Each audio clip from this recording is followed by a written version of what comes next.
Now, President Cyril Ramaphosa concedes that the country needs to add more capacity to the electricity grid. He says land will be made available next to existing power stations for renewable energy projects. In his weekly newsletter, the president says this will create space for Eskom to undertake critical maintenance and increase the reliability of its fleet. He says there's no reason why a country such as South Africa, with skills, capabilities and resources, should have to endure rolling power cuts. Ramaphosa's comments come as the country grapples with load shedding for several weeks now. The president says in the coming days he'll announce a comprehensive plan to make quicker progress in tackling load shedding.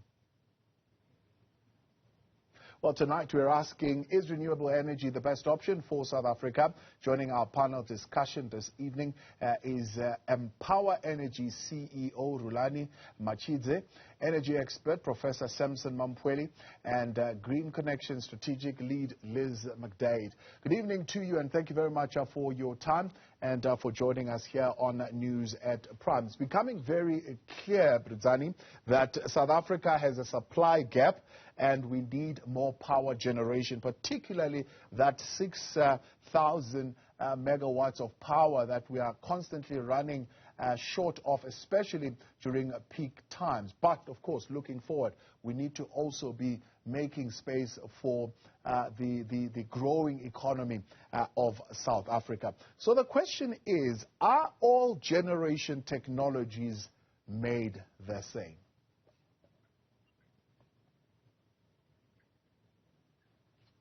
Rhulani, that's for you. Good evening, Thabo, and the viewers. Thanks a lot for this opportunity. Yes, of course. If to answer you, let's just reflect on the past decade and look at how renewable energy rollout has an impact in terms of the grid. If I look at the demand, forecast demand that has been forecasted by Eskom has forecasted that by now, 2022, we will be having a peak of about 42 gigawatts. But we're sitting in way less in terms of that forecast at about 37 gigawatt, which is 37,000. And the impact, the reduction in terms of that, we can attribute it to the introduction of renewable energy, the technologies in terms of energy savings. But again, Thabo, we're looking at a decade where we can see an impact of about 5 gigawatts, which is 5,000 in terms of the load demand. If we are to continue at this pace and we want to focus on having a solution for the current challenges as renewable energy, we will need another 5 decades, which is 50 years, and we don't have it. We're currently sitting already in the challenges as we are. Probably lastly, in terms of reflecting and looking at where we are, compared to your normal base load requirement for the renewable energy, except of course for hydro, which can be considered a base load power. I'm looking at the coal, nuclear. Compared to that, for renewable energy, we need to invest 3 to 5 times the capacity or the demand capacity that is required. Let me clarify it. If we currently sitting at 35 gigawatt or 35,000 megawatt that is required, for us to completely move or to rely on renewable energy, we need 3 to 5 times. CSIR has done a study recently. They've indicated for us to completely get out and rely on renewable energy, we need about 185 gigawatts. Yeah. So with a pace of 5 gigawatts per decade, you can calculate how long it will take us.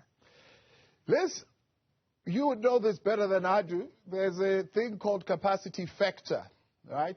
CF. Yes. Nuclear apparently sits at a 90% capacity factor. Solar and wind sits at a 20 and 30% respectively. Eskom currently sits at 60%. Why should we go for solar and wind and not go for something that basically says full capacity means that generation capacity is available 90% of the time, which at this particular point is nuclear? That's a very good, brilliant question.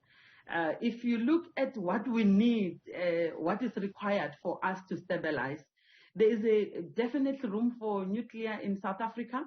There's also room for coal. I don't want to be politically incorrect also, but I mean, let's just look at Germany. We've been reflecting most of the day in terms of their challenge where Russia stopped the supply of gas. And they are considering maybe probably mothballing some of the coal power plant and to be able to have a reliable.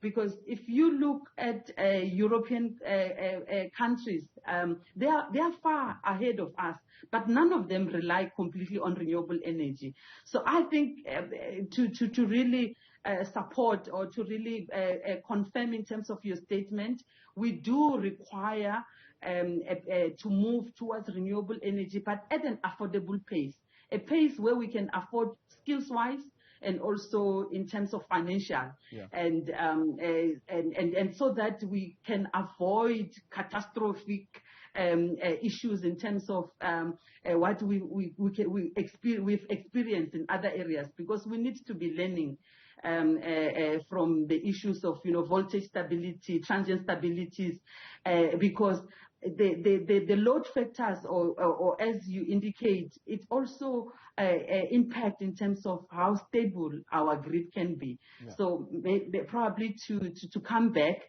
to answer that, I still believe there's a room for nuclear, there's a room for coal, and yes, there's a room for renewable energy, but at an affordable pace, so that we don't create challenges for ourselves.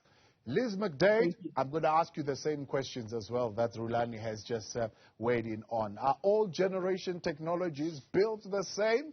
And if we have the capacity factor as I've outlined to you, why is a nuclear or maybe even a properly built modern I am suffering from load shedding or grid instability, so I'm struggling a bit to hear you. Can you hear me? I can hear you.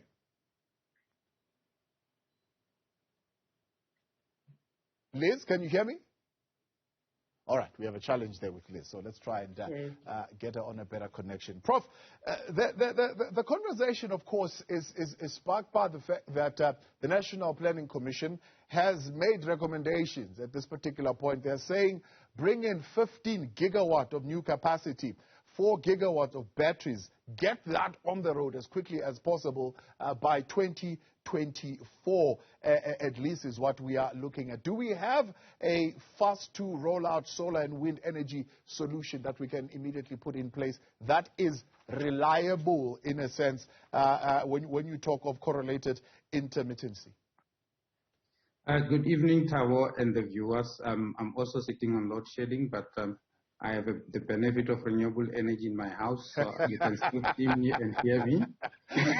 Way to go, Prof. Way to go.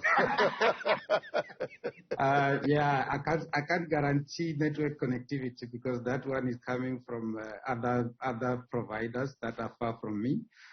Let me put these things in context, Thabo and the viewers.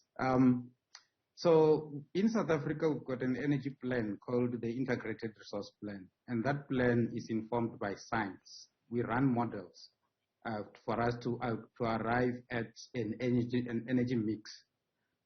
So that's one.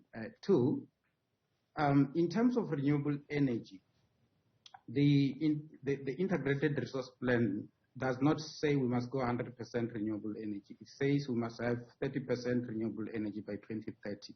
And that is informed by a number of issues, some of which have got to do with intermittency, some of which have got to do with the pace on which we can implement these kind of things.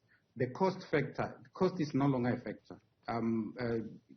The price for renewable energy on average basis has been going down. We're now sitting at an average of 48 cents per kilowatt hour. It's competing very well with coal energy. Renewable energy power stations are easy to build. You can build them within budget and within 2 years. If we have to look at coal energy power stations, we've got very brilliant examples in Medupi and Kusile that were built over 10 years with a budget overruns over up to 3 times. So we can't really be looking at that. However, we have an energy mix, and it all boils down to the planning, how we plan these kind of things. Stellenbosch University has been running models and looking at the country in South Africa and as a whole to look at how do we implement renewable energy in a manner that it's kind of support the grid at the time of need, at the time when we need electricity the most, as opposed to how do we currently we implement renewable energy based on the least cost technology. So we run the IRP models, and then we say if you locate your wind and in a particular area and your solar in a particular area in what we call the renewable energy development zones, it would be much cheaper for us to be able to buy electricity from there. What we are saying in our studies is that instead of looking at that, let's look at even the areas that have got less resources, but where those such resources are available at the time that we need them the most. And if you look at that, take for example, wind energy. Wind is blowing all the time in South Africa. It just depends on where is it blowing and at what capacity can we generate electricity. So we need to be looking at things that way. There are things, what we call forecasting models that we can run, and those forecasting models tell us that it's easy to provide renewable energy at an affordable price for grid support. I like the issue of battery storage. I'm one of the people who've been calling for additional storage for quite a long time, saying let's bring forward the battery storage part in the IRP and have enough storage so that we can store. Even if you look at our system, the way it's running, we lose a lot in terms of solar energy. We're generating a lot of electricity during the day that we don't necessarily need, and at night then we don't have that electricity coming on board. And Eskom has been using some of that electricity to generate kind of reserves, using their pump storage facilities. For instance, during the day they pump the water up the mountains, and then late at night they release that water and produce electricity. But the storage that we have is not enough. So I echo the sentiment that we need more storage capacity. I can't say we don't need coal at all. We need a little bit of coal here and there. In the long run, there are services that are provided by for use of a kind of a word that the majority will know. We need certain services that are provided by moving machines in the grid, and those services we find them in wind energy facilities. We find them in coal energy facilities. We find them in nuclear energy facilities, and also in gas facilities. So that's what I can say for now in terms of. I'm going to come back to that and one or two issues that you're raising there that we'll get into, and then we'll bring Liz. I think her line is a little bit stable in a moment when we continue tonight here on News at Prime. Let's hear your views. 072-110-5584. Should South Africa invest in renewable energy for a better, secure energy future? Let's get your thoughts on that. We continue in a moment.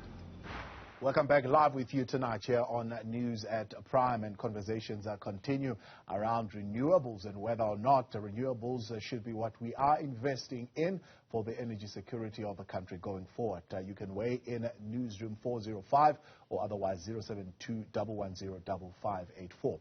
We'll take your thoughts on that. Liz, before we went to break, I was asking the question. The National Planning Commission is declaring that President Cyril Ramaphosa must declare a state of emergency.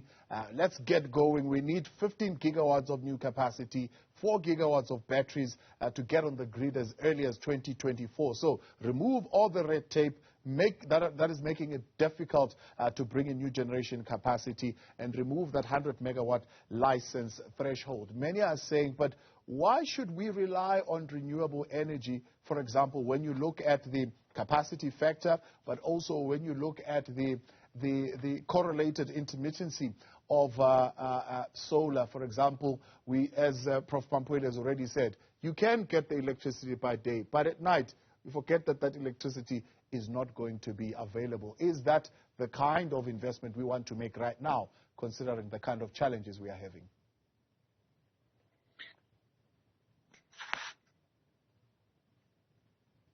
I think it's the only investment we can make right now in order to address these challenges.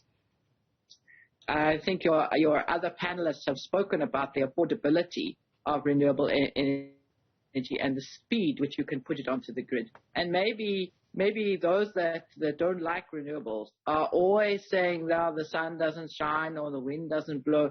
But if you take a country as big as ours, somewhere the wind is blowing. And if we build in the Northern Cape, we've got some of the biggest, best solar resources in the world. And if we combine that with storage, we definitely have enough power. The way that I always think about it is like a factory that runs 24 hours. A factory that works 24 hours doesn't mean that every worker in that factory works 24 hours. It means that people work in shifts. And so when some are off, others are on. And that, to me, addresses all of these, some of the technical issues that are sometimes used to try and confuse people and make people think this is a complicated thing. I do think that we have not had Eskom investing in the grid, and the grid needs to be updated to allow for these different diverse resources, and that's also important. But there's another aspect of this, which is kind of, if you want to call it, citizens' power. Imagine if people could rent out their roofs and the solar company would come in, put up the solar power, pay you for renting your roof so you can have an income, and potentially give you a little bit of free electricity and sell the rest into the grid. Yeah. Prof, let's investigate this thing of cost just once again. My numbers could be a little bit old. You might have slightly more updated numbers.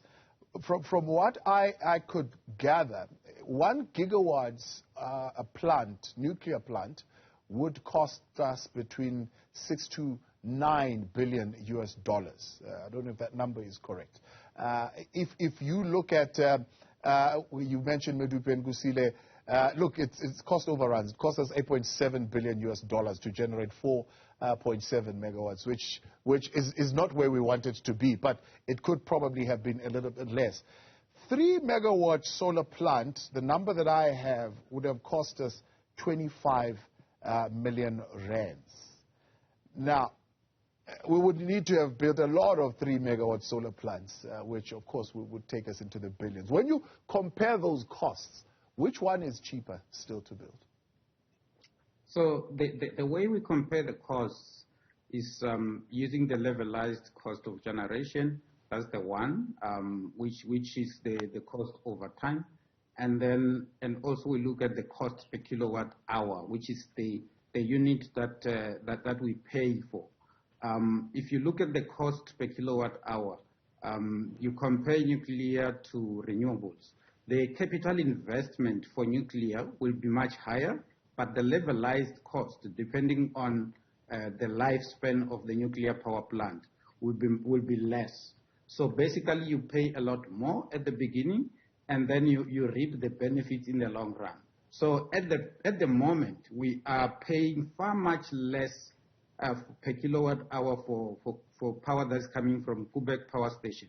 It can't compare with any of the technologies. We can't compare with coal. We can't compare with any of the renewable energy technologies, because Quebec Power Station was built long time ago. It reached its break-even point, and now we're just paying for the running costs, which are very, very less. So in terms of renewables, I'm looking at the costs from the time we started the Renewable Energy Independent Power Producers Program. At the beginning, because we had to pay some school fees, it was quite high. We were paying an average of R2.52 per kilowatt hour. Bid window 2 came at R1.66 per kilowatt hour.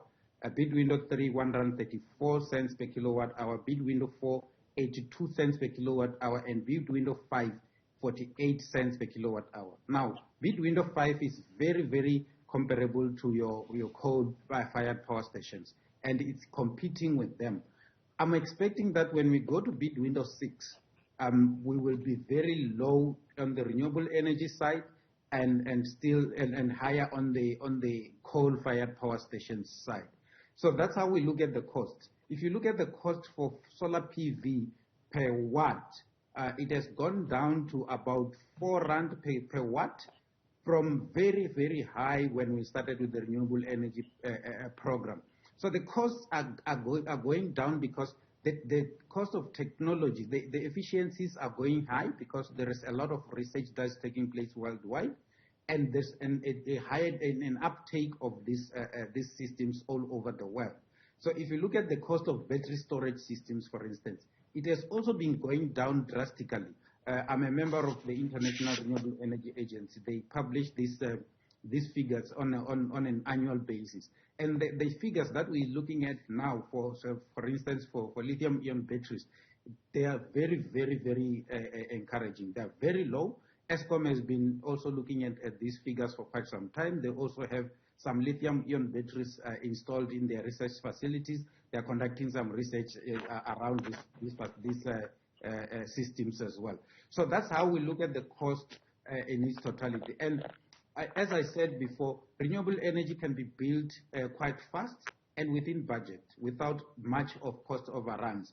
And the way we are implementing renewable energy in South Africa is quite good because we're using IPPs, so we don't pay for the capital investment. We pay for the kilowatt hour, which basically means that we pay for the electricity that we use. So, we don't have to bear the cost of the capital. So the one cost that you did not factor in is the cost that the Minister of Energy likes to raise, the cost of the jobs that are going to be lost. Fewer jobs will be created via renewables. This would lead to a damage to the economy.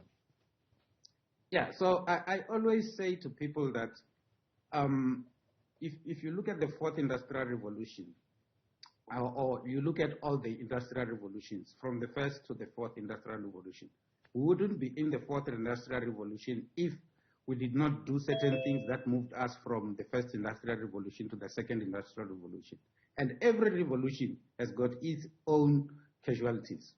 It's a matter of how do we then manage such in a manner that will end up with less casualties and more beneficiaries. So if you look at the energy sector in general, we've got a number of just energy transition strategies, the repurposing of power stations into something else, the reskilling of people. All those initiatives are meant to ensure that the people who are in the system now don't necessarily lose their jobs, but they have something else to do until they retire. But while we're doing that, and we need to ensure that the economies that have been built around power stations, for instance, there are other economic activities that we bring on board so that the people who are job seekers will then get employed in the new economies that are coming with the new technologies, with the new ways of doing things in terms of bringing in renewable energy and other new technologies. So it's a whole range of aspects that we need to look at, as opposed to just looking at saying that people will be losing jobs.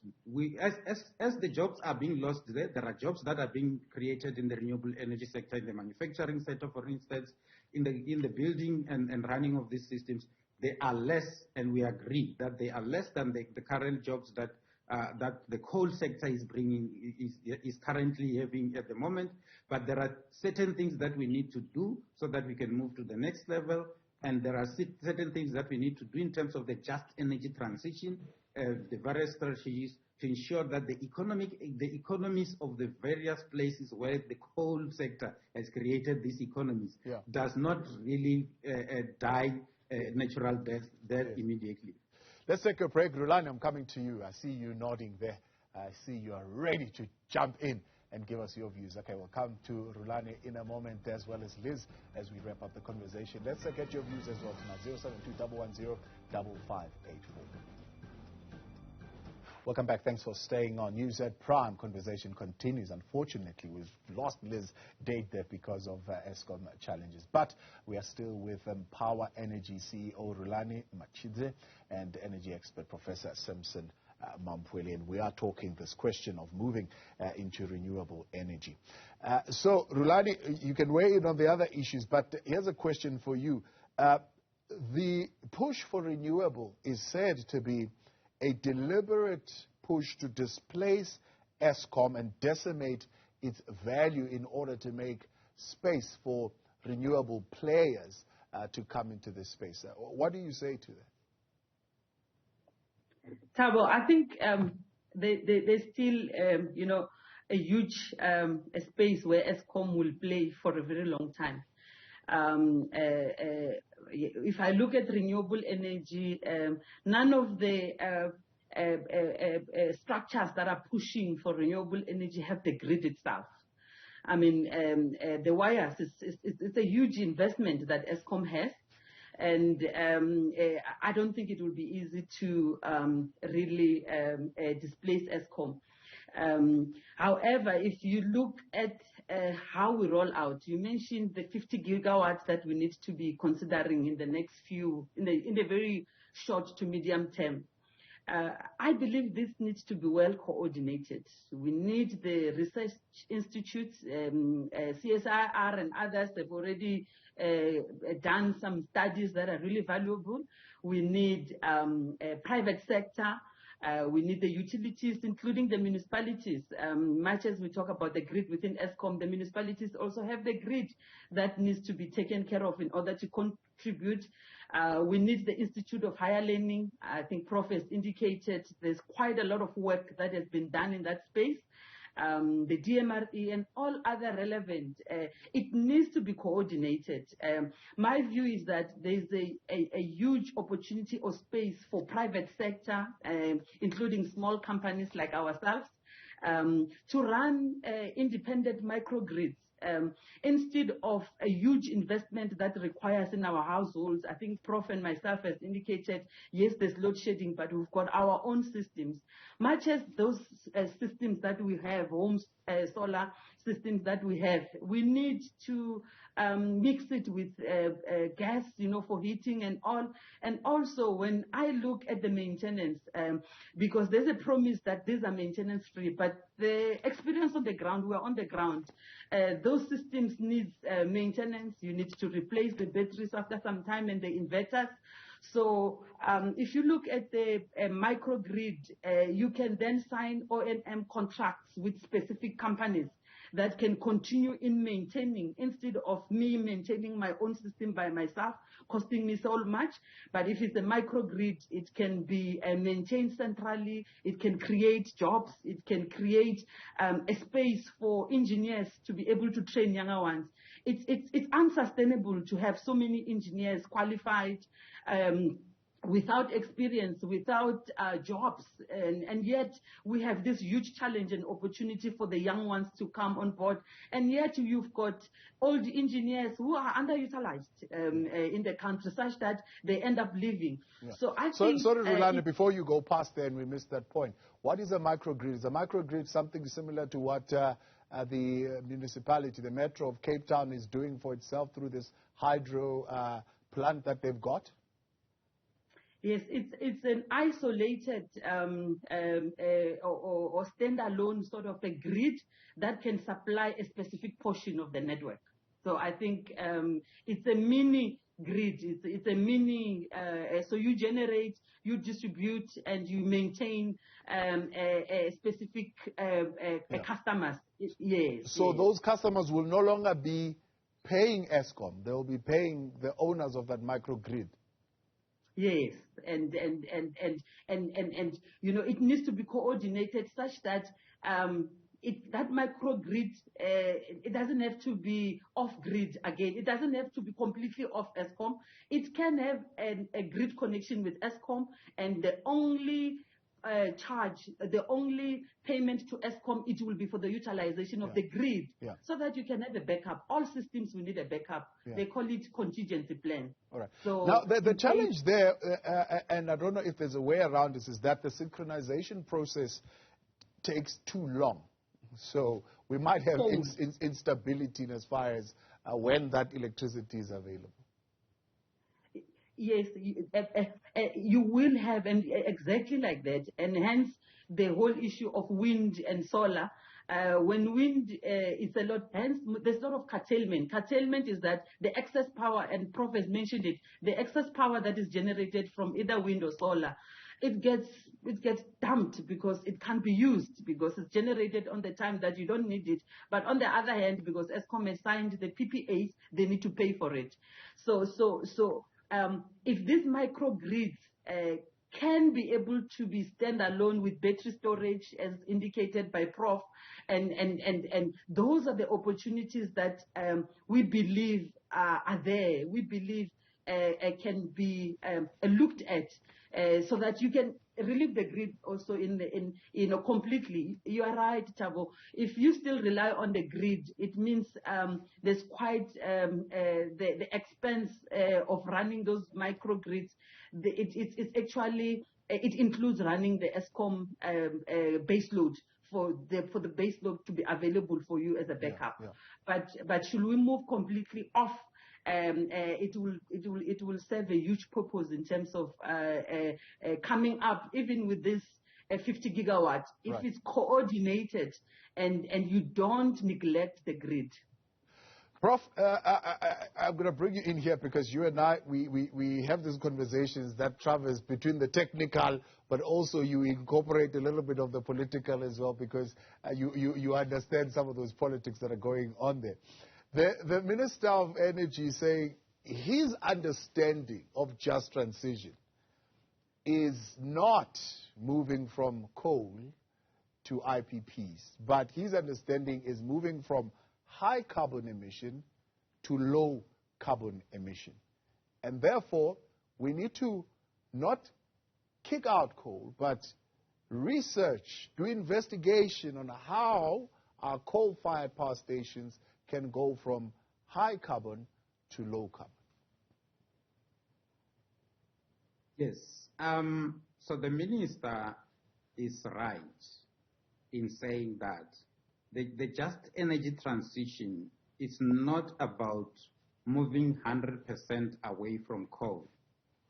It's exactly about moving towards low carbon emissions, but also it's about decommissioning of the major parts of coal power stations and leaving us with less coal power stations. So if we look at the IRP, it says we should have about, I think it's 30% coal-fired power stations by 2030. We're now sitting at about 70% of the coal-fired power stations. In terms of the regulations, all the new coal power stations must come with desulfurization units, which basically means that they need to remove the gases that they normally emit into the environment.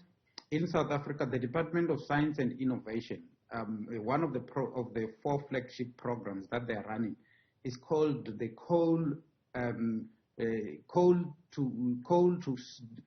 CO2 to X program, which basically means they're looking at capturing the carbon dioxide that comes from coal power stations and other emissions, large emitting activities, and then repurposing that carbon dioxide into doing something else. We must remember that the carbon dioxide, even though it's bad when it gets emitted into the environment, it's good for other things. We also have carbon dioxide inside some of the drinks that we drink. There's quite a lot of things or a lot of chemicals that have got carbon dioxide. So the minister is partly right in that sense, but we need to put it into context. The context is that we need to be moving away also from building a lot of new coal power stations And in my view, the IRP, the Integrated Resource Plan, needs to be revised. It has long reached its sell-by date. If you look at the various interventions that government itself is bringing into the space. I want to touch a little bit, Thabo, on the mini grids. I visited a small town in Germany. They're called Wolfhachen, and that small town runs 100% of renewable energy. They are not even connected to the grid for any support. They use things such as your bioenergy for base load, and they've got some storage, and they've got wind energy facilities, they've got solar energy facilities. Every house has got its own solar system on top of the roof, supported by the mini grid itself. Everything is properly calculated. That's where I said science. It's a matter of science and engineering. It's a matter of getting our numbers right for us to be able to run. So it's possible to run 100% of renewable energy if it's properly planned. Rhulani, you mentioned hydrogen as one of the options, not necessarily the only one, but green hydrogen. What is still limiting us from pursuing that particular option in South Africa? I think there's quite a very good movement in terms of hydrogen. And some of the opportunities in terms of hydrogen is when you look at the hybrid and combining it with some of the energy that is being curtailed in order to use it for supporting hydrogen plants, but I think the ones that I'm exposed to it was an issue of an offtake. Yes, you need an offtake in terms of power generation, but then also an offtake in terms of hydrogen itself, in terms of you to reach financial close, because investors will want a surety in terms of their return on investment. What do you suggest then? What do you think would be the correct pace for us to transition? Yes, as indicated in terms of our IRP, we had a targeted penetration level of 30% of renewable energy, and that needs to be moved gradually to by 2030. I mean. That needs to be moved gradually to a more sustainable. I think in the short term we need to consider making sure that we do proper maintenance of our current plant, optimize in terms of the systems that we have. You indicated the energy factor or the energy availability of 60%. With proper maintenance, we can be able to increase that to acceptable levels, 80 towards 90%, and that will be able to assist us a lot in terms of stabilizing. Of course, when we look at the well-coordinated pace for renewable energy, if we need it as a master plan, and this is not difficult, this is available. This is about us consolidating and singing from the same hymn book, because if we allow everybody to go do what they need to do, we increased the 100 megawatt current limit, we might run at the risk of collapsing the network. Wow, interesting that you say that. Prof, what do you make of that? There's a call to change that licensing threshold from 100 megawatts. In fact, businesses have been saying, remove this red tape.